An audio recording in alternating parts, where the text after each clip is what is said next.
Assalamualaikum warahmatullahi wabarakatuh. Bismillahirrahmanirrahim. Allahumma shalli wa sallim barik ala sayyidina Maulana Muhammadin wa ala alihi washabihi ajmain amma ba'du. Yang sangat kita hormati bersama Al-Habib Profesor Dr. Kiai Haji Quraish Shihab, wonten Profesor Dr. Al-Habib Kiai Haji Said Aqil Al-Munawwar, wonten Kiai Haji Hamid, wonten niki tiyang sing ngatur-ngatur niki. Mas Faryono sama ini Kiai Haji siapa ini? Belum Kiai ini kayaknya Ali Ramdhani ini. Niki wonten Nyai Ida, wonten niki dulur-dulur kula niki wonten Gus Dar, Gus Hilmin. Monggo bingung bareng-bareng. Saya yakin dari sekian yang didawono Habib tadi Said Aqil itu yang jenengan ingat hanya dua. Satu bid'ah dolalah sama walad dolin lilin mati. Yang lainnya aku yakin sampean bingung. Itu sudah bingung kok ada orang sepinter itu. Tapi alhamdulillah barokahnya beliau Sayyid, terus kita mau nyaingi itu sudah kecil hati. Sudah kalah nasab, kalah nasib. Sudah kita yang gampang-gampang saja. Tapi saya serius. Begini ya, masalah ulumul Quran itu. Saya dulu kalau diajarin bapak itu sering beliau cerita. Kamu cari sisi ekstrimnya. Sisi ekstrim itu begini, misalnya hudal lil muttaqin. Quran itu petunjuk bagi mereka yang takwa. Orang-orang idealis ngartikan takwa itu adalah orang-orang yang imtitsalul awamir wajtinabun nawahi. Itu orang ideal.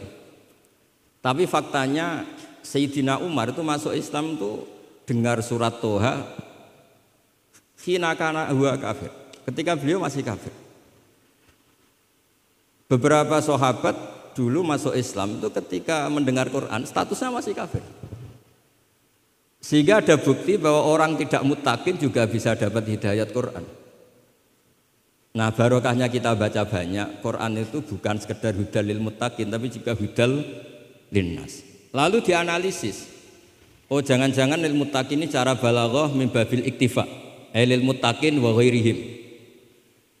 Buktinya ada ayat lain yang menyebutkan hudal linnas. Ini itu awal dari disiplin ilmu, sehingga memang tidak bisa kita mengartikan Quran tanpa baca tafsir yang banyak. Kemungkinannya tadi tambah pintar atau tambah bingung tadi. Nah, soal kita tetap tidak bisa itu ya alhamdulillah, memang manusia didesain wa kanal insanu dzaluman jahula. Jadi kalau kita bodoh itu sesuai rencana Tuhan memang itu. Jadi tidak usah disesali, biasa aja memang. Dari dulu juga sudah direncanakan kita ini berstatus wa kanal insanu dzaluman jahula. Itu cara balaghah itu dzaluman banget, dolime, jahulan itu banget bodohnya. Banget dolimnya itu begini, andaikan kita ini orang baik, itu juga enggak mesti baik. Tadi dawuh Pak Quraisy itu saya sering memberi analogi. Saya ini kata orang banyak itu ketok. Kalau diundang di kampung musola penceng itu kalau datang kata orang-orang itu tawaduk. Tapi kata kiai setempat itu mangan jatah kiai cilik Gus ini. Jadi yang satu bilang tawaduk Gus, yang satu bilang cek mentalan Gus, jatahku mbok jupuk gitu. Sehingga saya sering cerita ada acara manakiban. Biasanya kalau kiainya itu tuh Pak Said dapat ayam paling besar kalau kiainya. Kalau yang lainnya itu ya suwiran itu.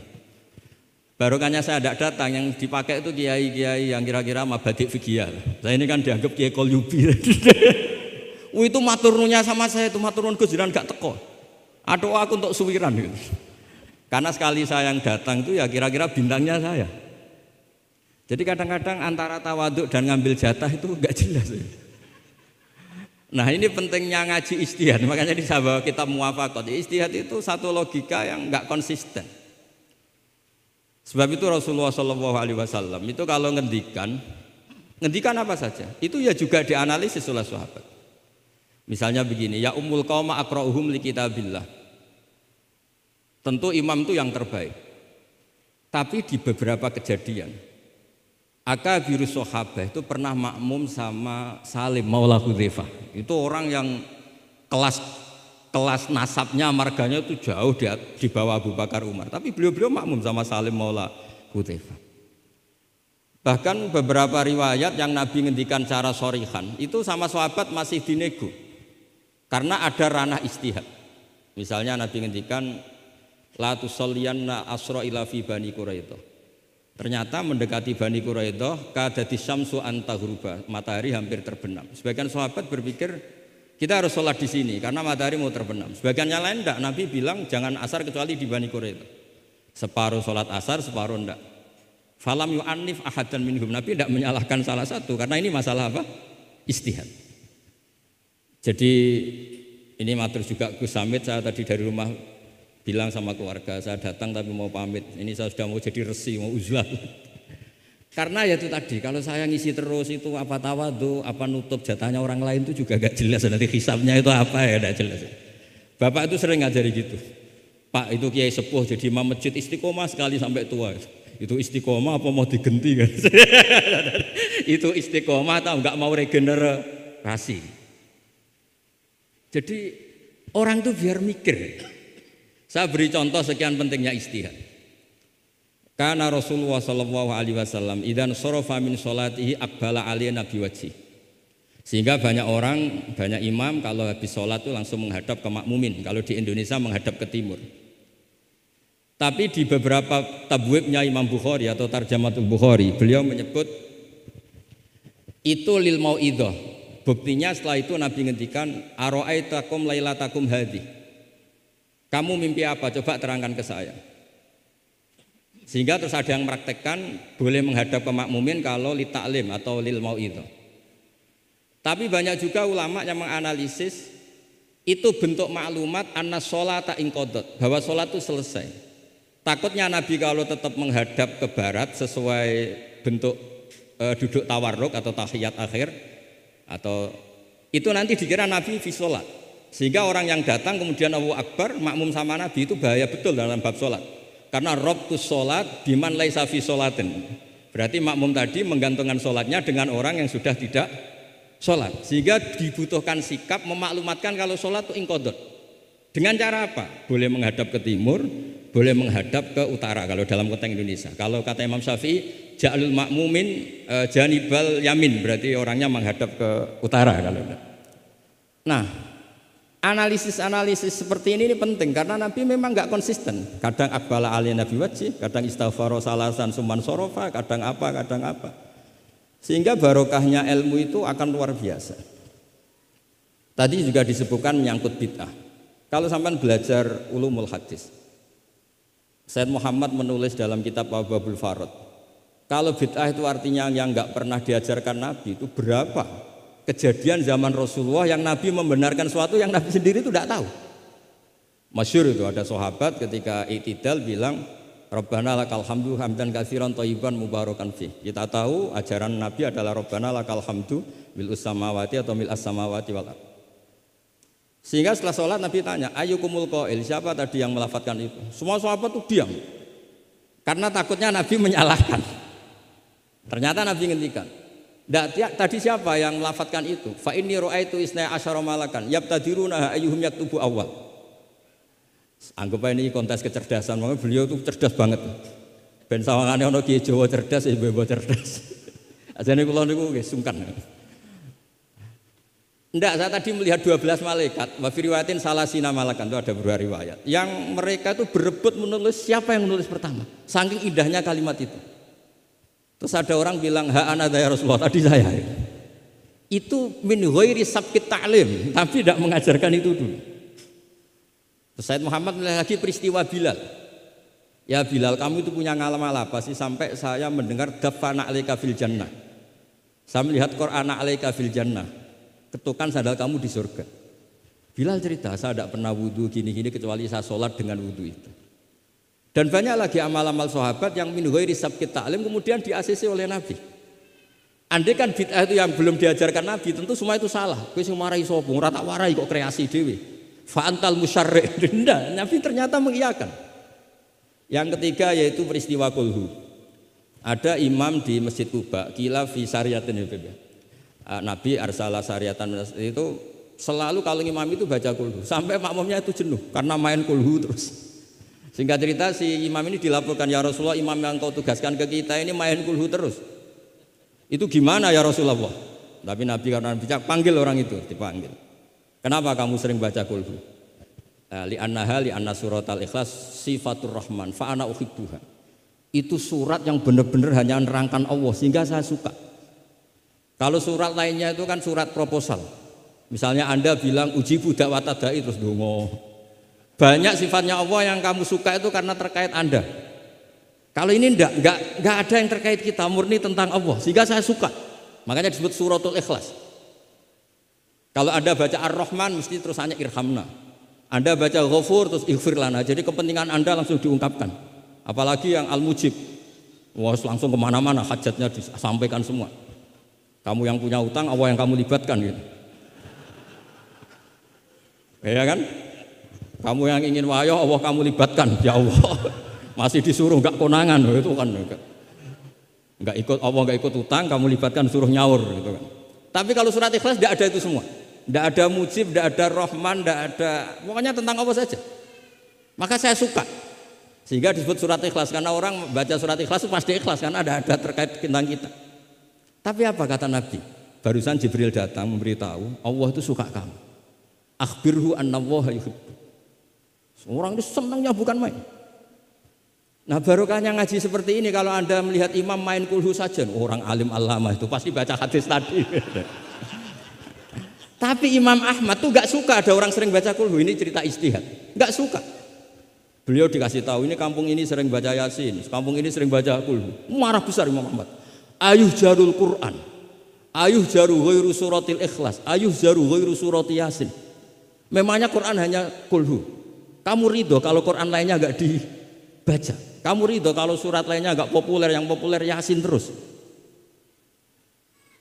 Lam yakun se'unnal Quran mahjura, enggak boleh Quran jadi mahjur, harus dibaca semua. Ya tapi kan kaidah kita ada saja ulama yang mengatakan mala idroku kullu la idroku kullu, kalau tidak bisa semua ya kullu.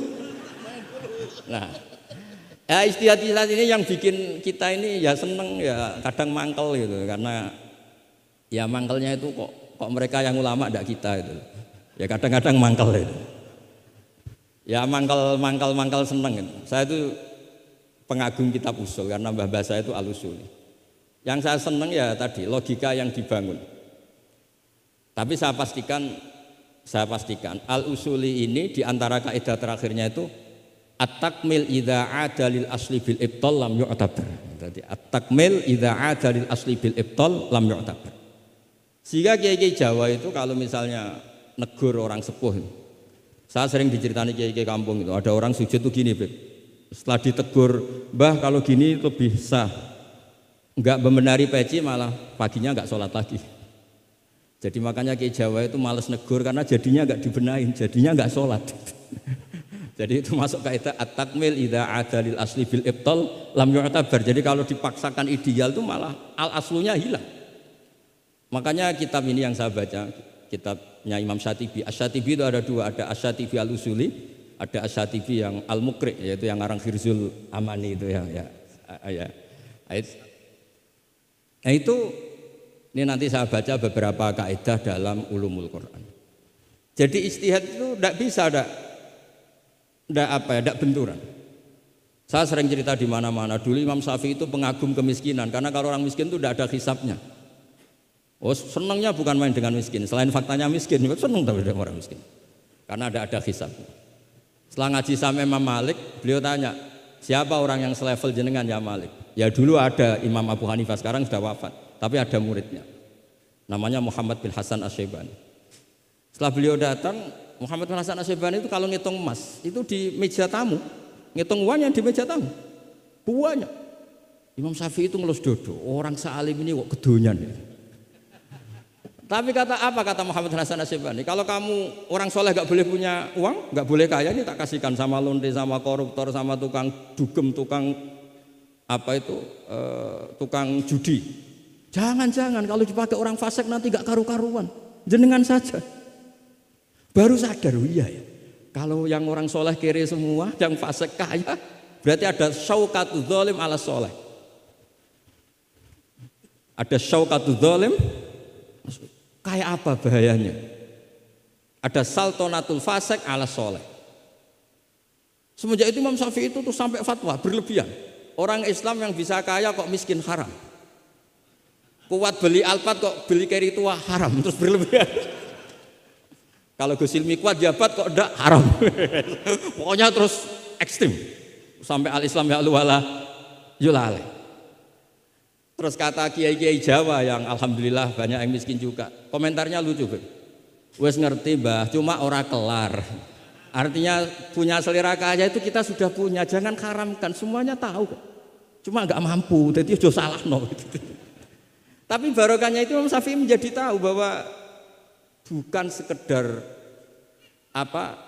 ahyini miskinan wa amitni miskinan, tapi Nabi juga pernah ngendikan nikmal malu soleh lil maris soleh.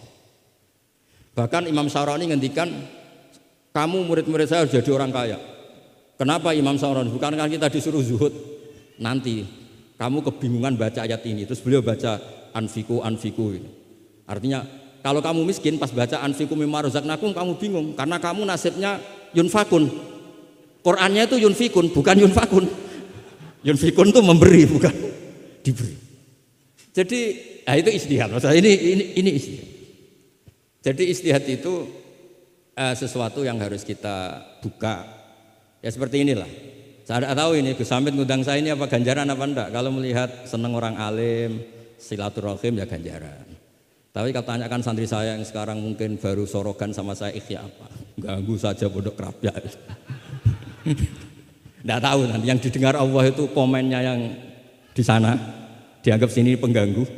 Apa yang didengar Allah itu silaturahim dengan keluarga kerapia. Tidak tahu saya. Kulun muhtamilun. Kalau di mu'in wa fihi nadhurun. Supaya ya ini masalahnya masalah ijtihad. Enggak bisa. Kata Imam Abu Hasan Asyadili fi mukasyafatihi, beliau ketemu Nabi Muhammad SAW, satu ketemu Nabi Nuh. Kata Nabi Muhammad gojlek Nabi Nuh, andaikan kamu tahu anna fi aslabil kuffar man saya'budu wa la yusyriku bihi syai'an, kamu tidak akan mendoakan mereka la tadzar alal ardi minal kafirina dayar. Nabi ketika dihujat kayak gitu di Abdul Yalil di Taif, itu kan sampai malaikatul jibal bilang, kalau kamu mau Muhammad, kalau kamu mau ya Rasulullah, mereka akan saya habiskan. Apa kata Nabi? Bal arju ayyukhrijawah min aslabihim ma ya'budu wa la yusyriku bihi syai'an. Mungkin bapaknya belum iman tapi nanti anak-anaknya iman. Kita tahu kan Abu Lahab punya anak Darro, Abu Jahal punya anak Ikrimah, Walid yang kayak gitu getol Nabi punya anak Khalid. Kayak apa sabarnya Nabi, Kak? Seperti sabarnya kiai-kiai di Indonesia. Bapaknya itu gak poso, ya ora salat. Anaknya itu TPG. Gara-gara anaknya cilik poso itu njuk gendong bapaknya. Sesuai bapaknya izin melok poso. Saking harunya melihat anaknya puasa. Abdullah bin Ubay bin Salul itu punya anak itu solehnya minta ampun. Saya tidak tahu ketua pondok apa berdarah mondok di Rasulullah. Itu termasuk min ajal italamidhi Abdullah bin Ubay. Punya anak Abdullah juga namanya. Itu sampai ketika ya Rasulullah bapak saya itu meninggal. Tolong dikasih syafaat. Ya. Saya ingin kafannya itu jubah jenengan. Fanaza'a jubatahu, dikasihkan. Tidak sekedar itu, tolong ludahi ya Rasulullah biar bisa. Diludahi kan. Sampai Umar itu, ya Rasulullah apa engkau tidak ingat Abdul bin Ubay ngomong gini. Enggak pernah ada. Ya nanti saya mintakan maaf ya Umar. Tapi kata Allah intastaghfir lahum sab'ina marrah falaya wa sa'azituhu ala sab'in. Kalau 70 enggak bisa nanti saya tambah. Itu karena ngergani anaknya. Kata banyak ulama mengatakan aslama bi ru'fati Rasulillah wa bi ahwali Rasulillah itu alfun min ahli baiti kaum. Jadi gara-gara sikapnya Nabi yang simpatik, orang kampung yang gengnya Abdul bin Ubay itu menjadi Islam semua. Wong kok apike gitu, orang kok sebaik itu Rasul. Haru. Artinya gini, ada bukti bahwa anaknya orang enggak karu-karuan itu ya bisa mondok. Bapaknya enggak bisa baca Quran, anaknya hafid, pasti wisuda itu nangis. Nangisnya karena dulu saya itu baca Quran aja enggak bisa kok anak saya hafid. Nah, roja ini loh yang menjadikan kita semangat, tetap enggak frustasi ngiyai di Indonesia. Karena Nabi ketika melihat kafir harbi saja, Nabi tetap menghentikan bal arju. Saya berharap ayyukhrijawah min aslabihim ma ya'budu wa la yusyriku bihi syai'an. Nah ini sekaligus supaya saya di sini ada gunanya. Andai kan undangan ini salah juga sebagai kafaroh, kesamit kafaroh semuanya. Saya baca Muwafaqat karena saya pernah virtual sama beliau nerangkan usul fikih. Saya juga bingung kayak dua orang yang ngatur saya ini. Tapi saya senang sama usul fikih itu. Saya baca semoga ini barokah sekaligus saya minta ijazah sama Habib Said Aqil Al-Munawwar. Di antara cara ulama mensifati Rasulullah Shallallahu Alaihi Wasallam itu di antara cara madh Rasulullah itu begini. Ba'asahu seterusnya terus bimillatin hanifiyatin. Terus beliau ngendikan tahdil kafah fahiman wa ghubiyah. Jadi agama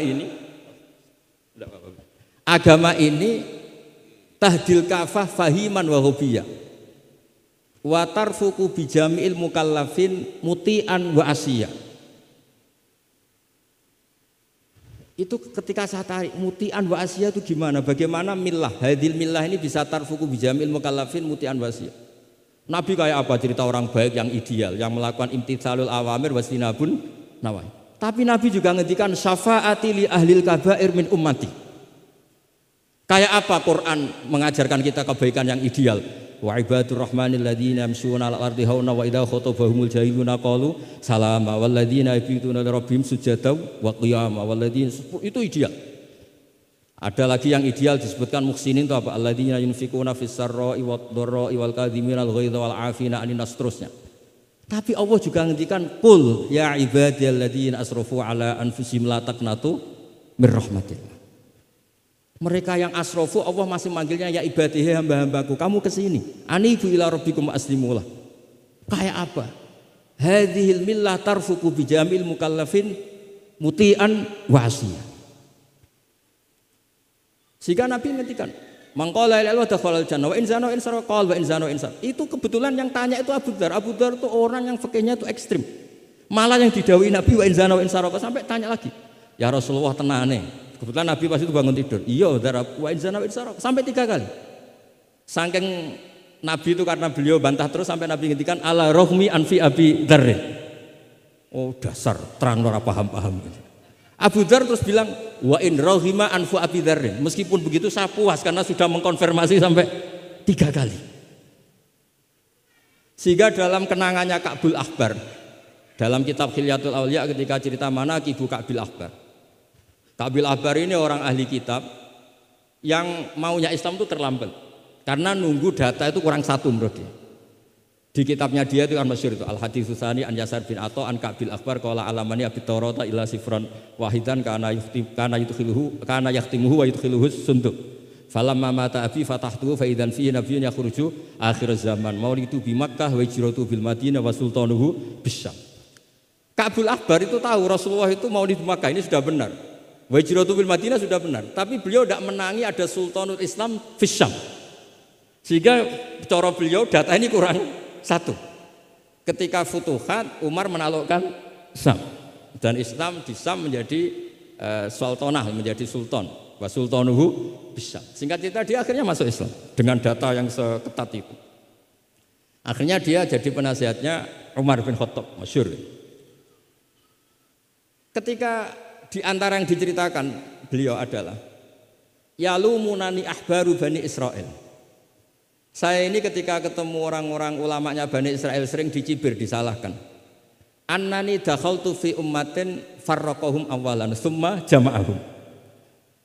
Nah, ini saya ini dikritik, disalah-salahin sama ulama Bani Israel karena saya ini masuk satu komunitas yang gaya pertamanya kayak ada kelompok-kelompok, ada faksi-faksi.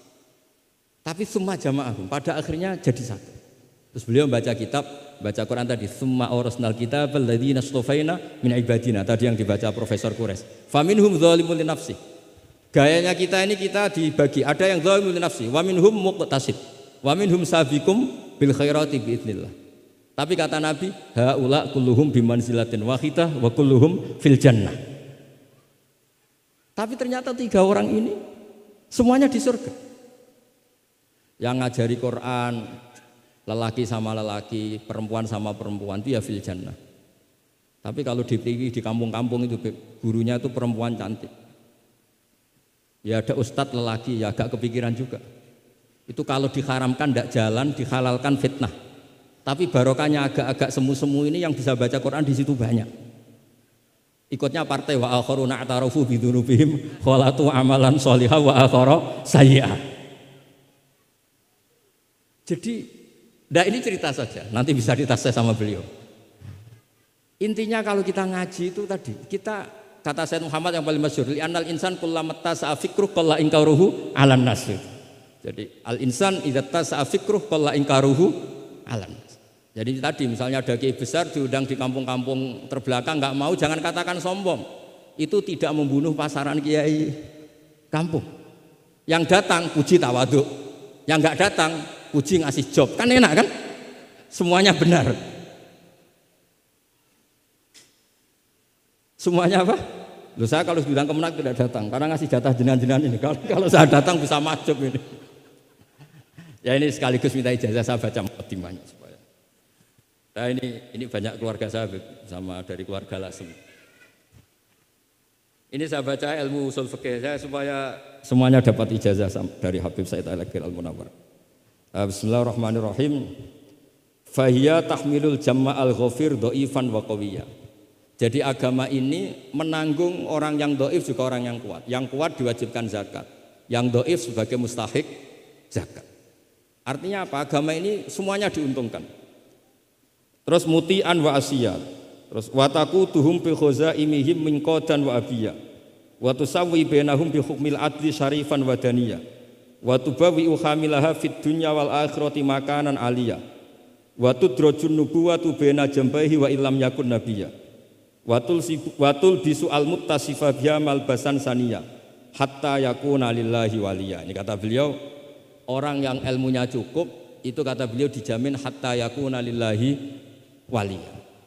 Karena tidak ada orang yang syafaqah sama umatnya Rasulullah SAW kayak orang alim. Saya tuh sering dikomplain sama orang-orang idealis.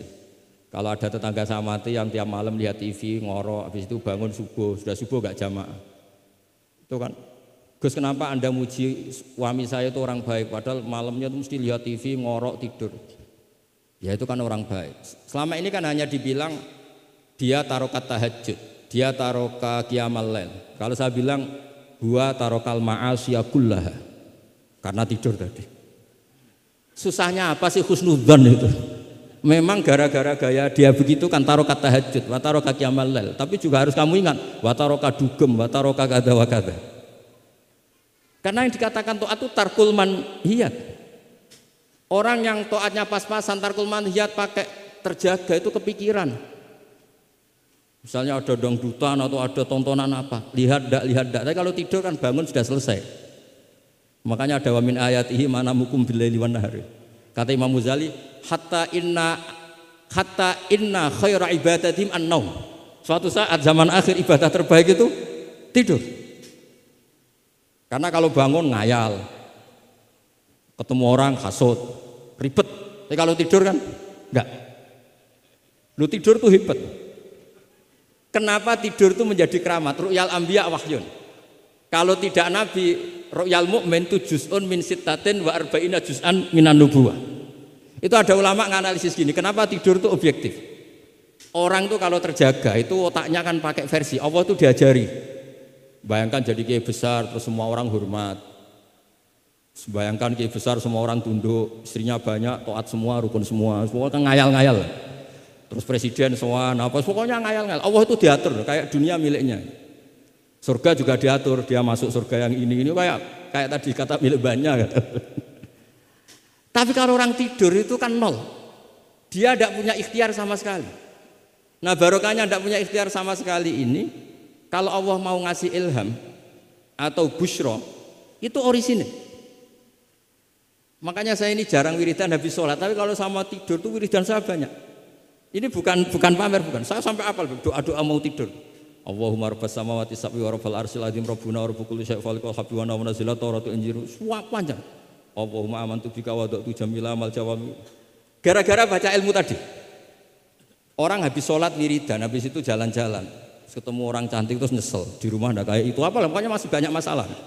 Tapi kalau orang mau tidur, wah ini kalau keterusan bangun-bangun ketemu mungkar nakir. Kalau takut mati, tahu-tahu dibaca orang, kita tidak bisa ikhtiar. Apapun itu riskannya Masya Allah namanya tidur. Tapi kita berani karena tawakal sama Allah. Nah itu kalau kamu bisa mengenalkan itu tidur kamu dengan kualitas juz'un min sittatin wa arba'ina juz'an minan nubuwah. Saya itu pernah tidur, ini cerita ke sampean, tidak sering tapi pernah. Belajar kitab sak nomornya itu tak lihat, itu persis. Ya hanya ingin meraktekkan itu. Ya karena tadi, kalau betul ru'yal mukmin itu juz'un min sittatin wa arba'ina juz'an minan nubuwah. Makanya ada anni arafil manami anni atbahu. Makanya ketika Said Muhammad cerita, kalau ada kritikus tentang kitab Madaih, karena kadang pakai cerita ru'yal kafir, itu kata Said Muhammad, di era sebelum Rasulullah SAW itu semua ru'ya itu orisinil. Ketika Fir'aun mimpi bahwa ada an-naron akhraqat baitahu, terus ditakwil anna waladan min auladi bani Israel ahlaka mulkahu. Akhirnya nyata apa enggak? Nyata kan? Padahal itu ru'yal kafir. Fir'aun mimpi ada nar sing akhraqat baitahu, terus ditakwil ada waladan min bani Israel ahlaka napa? Mulkahu. Nyata padahal itu ru'yal kafir. Zaman Azizu Misro mimpi ini ara sapa baqaratin siman. Itu juga nyata padahal ru'yal kafir. Sehingga di Dalailun Nubuwah Imam Bukhari sendiri memasukkan komentarnya Heraklius. Di kitab-kitab Madaih juga memasukkan komentarnya Nasturo, Bukhairo memasukkan. Nah, lagi-lagi ini pentingnya ngaji. Tapi kalau Anda tidak ngaji, wah ini omongannya orang kafir, Mas layu tamadu qaulu gini-gini. Lagi-lagi ini barokahnya ngaji. Jadi barokahnya ngaji kita tahu mana duduk perkaranya, mana yang harus musaddaq, mana yang harus mukadzab. Jika kita ngaji disebut al-jarh wa ta'dil. Nah, saya mohon semohon-mohonnya lah bahwa Quran ini kita bawa dengan semua perangkat ilmu. Terakhir saya cerita ilmu balaghah. Ilmu balaghah juga penting. Misalnya secara lahir orang kafir itu misalnya tidak sumun, tidak bukmun. Tapi barokahnya la yasmaul haqqa disebut bukmun misalnya. La yatakallamu bil haqq, la yasma'u. Akan itu kan ada sumum, bukmun, umyun. Sumun berarti apa? La yasma'ul haq, bukmun la yatakallamu bil haq, umyun berarti la yubsirul haq. Sehingga nanti kalau ada ayat wa ja'ala minhumul qiradata wal khanazira abadat tauhid, andekan tidak ada fakta ada kaum tertentu yang dijadikan khonazir, kita masih bisa pakai tasbih. Tasbih balik adalah yang ada tuh tasbih dibuang. Kalau orang dermawan level 6 mungkin orang bilang masih zaitun kal bahr. Tapi kalau levelnya 9, 10 orang akan bilang zaidun bakhrun. Kalau ganteng masih pas-pasan zaidun kal badri. Tapi kalau sudah kayak Rasulullah anta samsun anta badru. Nah pentingnya ilmu itu adalah ketika ada ayat yang dohirnya misalnya ada tadi wajah alamin humul qiradata wal khonaziro abadat tauhid. Ternyata misalnya kalau itu fakta ya sudah selesai kan, berarti itu hakikat. Tapi itu misalnya tidak fakta, kita masih bisa mentakwil dengan qulubuhum atau apalah mentalnya mislul khonazir mislal qirad. Tapi kalau kita tidak ngaji balaghah, semua lafaz kita anggap apa? Tekstualis dan kita anggap hakikat, berarti terus nganggap pernah ada periode yang orang itu dijadikan seperti itu. Nah, lagi-lagi yang nyafaat itu semua adalah ilmu. Ya, jadi ini sekaligus mohon ini ijazah kitab muwafaqat supaya semuanya dapat dan dapat berkah dari Rasulullah sallallahu alaihi wasallam. Assalamualaikum warahmatullahi wabarakatuh.